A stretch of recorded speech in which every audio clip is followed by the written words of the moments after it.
ये गांव छोटा सा था, शांत, पुराना। घर एक दूसरे से सटे हुए थे, मानो कड़ाके की ठंड से बचने की कोशिश कर रहे हों।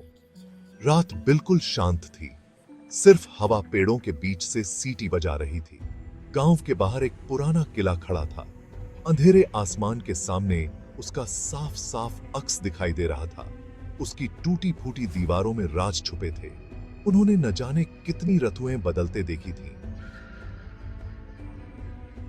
यह किला गांव वालों के लिए डर की जगह था। वो रात में अजीब आवाजों के किस्से सुनाते थे। कुछ लोग उसकी टूटी दीवारों के पीछे टिमटिमाती रोशनियां देखने का दावा करते थे। सूरज डूबने के बाद कोई भी किले के पास जाने की हिम्मत नहीं करता था। बुजुर्ग लोग एक पुराने श्राप की बात करते थे। उनका कहना था कि किले में भूत रहते हैं। गांव वालों का कहना था कि हवा किले के रोने की आवाजें अपने साथ लाती है। उनका दावा था कि उन्हें रात में फुसफुसाहटें और सिसकियां सुनाई देती हैं। कुछ रातों में लोहे के टकराने की आवाज पूरे गांव में गूंजती थी।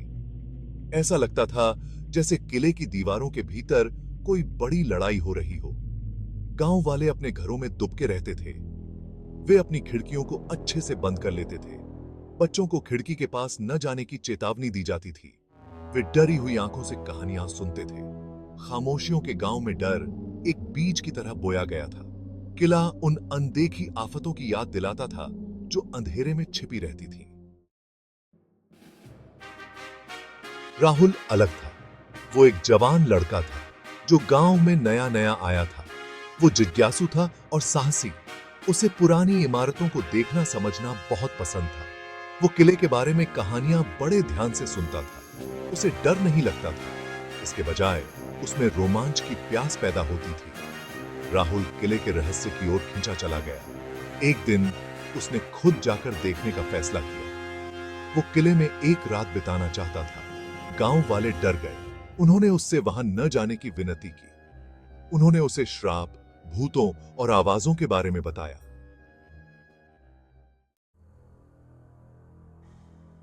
Section 4 whispering fort माइनेक्रात।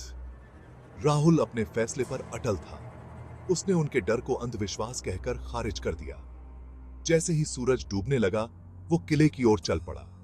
वो अपने साथ एक छोटा सा बैग ले जा रहा था, जिसमें एक टॉर्च, थोड़ा खाना और एक कंबल था। गांव वाले उसे जाते हुए देखते रहे। उनकी आंखों में डर और विस्मय का मिला जुला भाव था।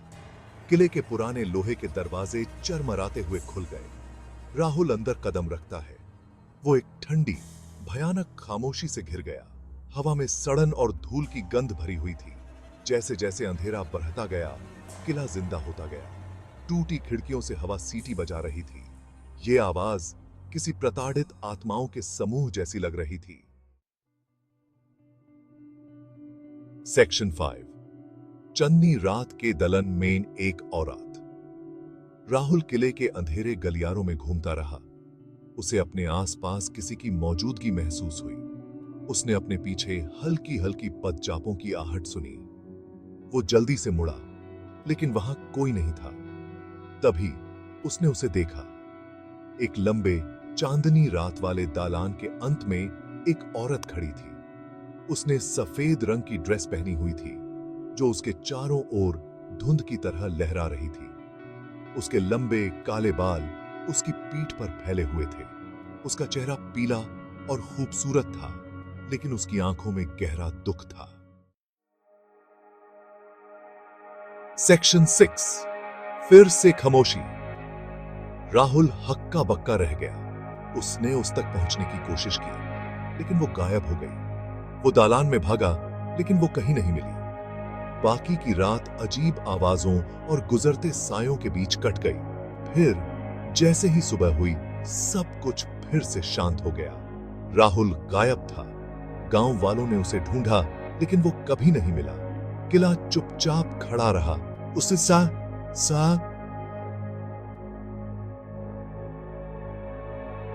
कि राज उसके दीवारों के भीतर दफन हो गए। गांव वाले फुसफुसाते हुए कहते थे कि राहुल किले की कहानी का हिस्सा बन गया है। उन्होंने किले से दूरी बनाए रखी। गांव की खामोशी बनी रही।